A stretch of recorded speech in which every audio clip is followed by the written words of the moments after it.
Apesar da vitória por 2-0 sobre Gana, o Uruguai despediu-se de maneira precoce do Mundial do Catar, sendo eliminado na fase de grupos do torneio. Uma duríssima queda que teve como principal responsável o treinador Diego Alonso.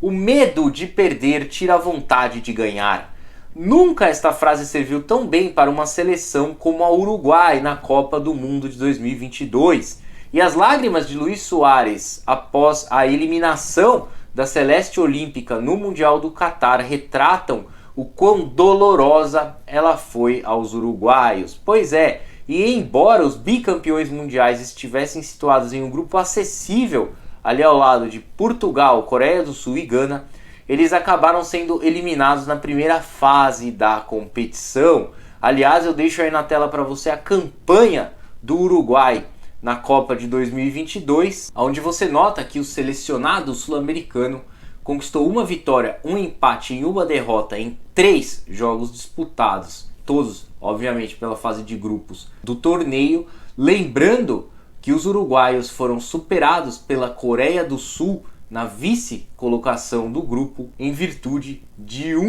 mísero gol de saldo a favor dos sul-coreanos. De qualquer maneira, a verdade é que o Uruguai acabou pagando um caríssimo preço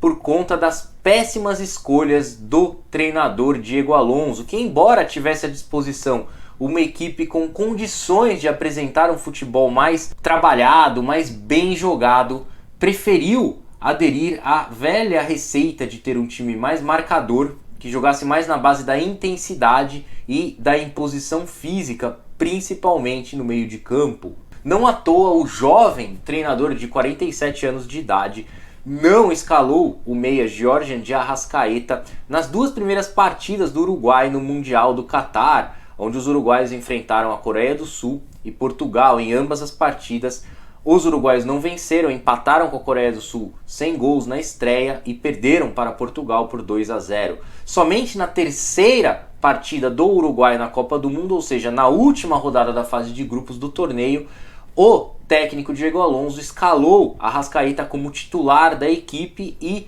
aí o Uruguai acabou vencendo o Gana por 2-0, inclusive com 2 gols do jogador do Flamengo, porém eles acabaram não sendo suficientes para que o Uruguai avançasse às oitavas de final. Com isso, o Uruguai acabou sendo eliminado por ter esgotado as suas possibilidades de erros dentro de uma Copa do Mundo. Não é preciso ser nenhum expert em Copas para saber que uma seleção não pode errar mais de 2 vezes na fase de grupos da competição, porque isso pode custar a sua precoce eliminação. A Bélgica, por exemplo, acabou passando por isso também no Mundial do Catar. O treinador Roberto Martínez acabou insistindo na escalação de Eden Hazard nas 2 primeiras partidas dos belgas no torneio, e ele acabou tirando o Hazard do time somente na última partida da Bélgica, que acabou sendo tarde demais. O mesmo aconteceu com o Uruguai, em virtude da inexperiência de seu treinador.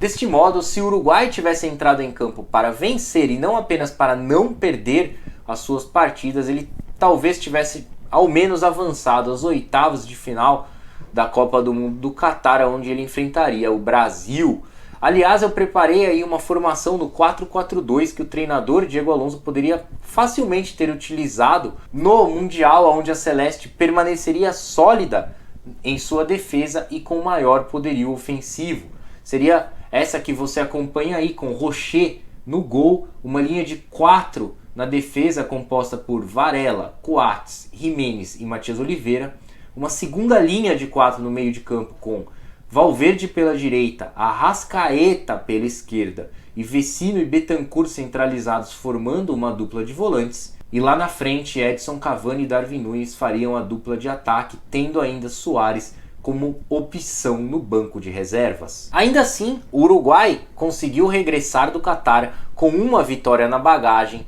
devido ao triunfo por 2-0 sobre Gana, que inclusive reeditou aquele histórico confronto entre eles, válido pelas quartas de final da Copa do Mundo de 2010, aonde os uruguaios acabaram levando a melhor, vencendo os ganeses nas penalidades. Por esta razão, até este jogo entre Uruguai e Gana era um dos mais aguardados aí da Copa do Mundo de 2022. E embora os africanos não tenham conseguido se vingar dos uruguaios, os derrotando em campo, eles conseguiram evitar com que a Celeste Olímpica marcasse o terceiro gol na partida, que seria crucial aí para a classificação do Uruguai às oitavas de final. Então, por isso, essa derrota acabou tendo um sabor de vitória aos ganeses. Por sinal, quem realmente conseguiu se vingar do Uruguai foi a Coreia do Sul, que havia sido eliminada pela Celeste nas oitavas de final da Copa do Mundo de 2010